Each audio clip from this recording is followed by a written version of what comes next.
I regret everything. 8 News is taking action tonight, giving one of the most notorious criminals in Virginia a chance to say his piece.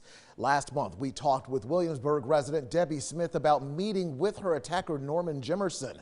Now we're asking Jimerson the tough questions about the crime and where he is today. 8 News investigator Kerry O'Brien has this important follow-up.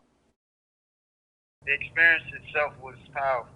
30 years after the crime and still behind bars, Norman Jimerson looks his victim, Debbie Smith, in the eye. It was a meeting Smith told us she requested. Why did you want to do that? I just had to know that that forgiveness was absolutely real. But Jimerson says he needed it too. Sometime I had been wanting to say something about how I felt. I regret everything that I put her through. Because Nottoway Correctional Center is a maximum security prison, 8 News was not permitted inside with our cameras. But talking to us over the phone, Jimerson recalls the 5-hour conversation with the woman he had brutally attacked. There was a lot of tears, a lot of crying.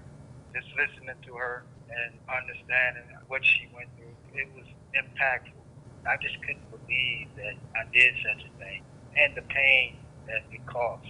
In 1989, Jimerson walked into her Skipwith Farms home in Williamsburg, grabbed her from behind, threatened her with a gun, and dragged her into the woods, where he sexually assaulted her repeatedly. Years later, in what was a groundbreaking case, DNA evidence linked Jimerson to the crime. I was out of my mind on drugs at that time. He says he tragically lost his 3-year-old son and turned to drugs to cope. I lost the most important thing to me in my life.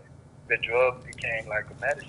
At 56 years old, and after decades in prison, Jimerson is coming clean about his crimes. Smith told us he apologized over and over again. He did. He apologized often. He said, sorry doesn't do it. He said, but it's all I've got. It was very genuine. I was glad to be able to say to her how sorry I was. I had a process to go through to even want to get to a point where I could admit that I had harmed someone. After years of lying, he's also fessed up to his family. The truth was very important. For a long while, I was in denial. The inmate credits the Virginia Department of Corrections programs like Thinking for a Change and the Victim Impact Program for coming to terms with the truth and opening his eyes to the impact of his actions on others. Do you feel that your time in prison has helped you rehabilitate? Most definitely. I grew up in here. It caused me to want to be the best that I could actually be.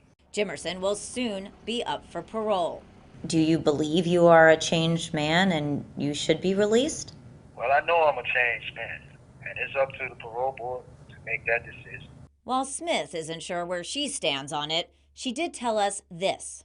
I do believe with all my heart that he is a changed man. And Smith told Jimerson she forgave him. Her hurt and anger had been weighing on him. When Debbie looked at me and she said she forgave me, something left me.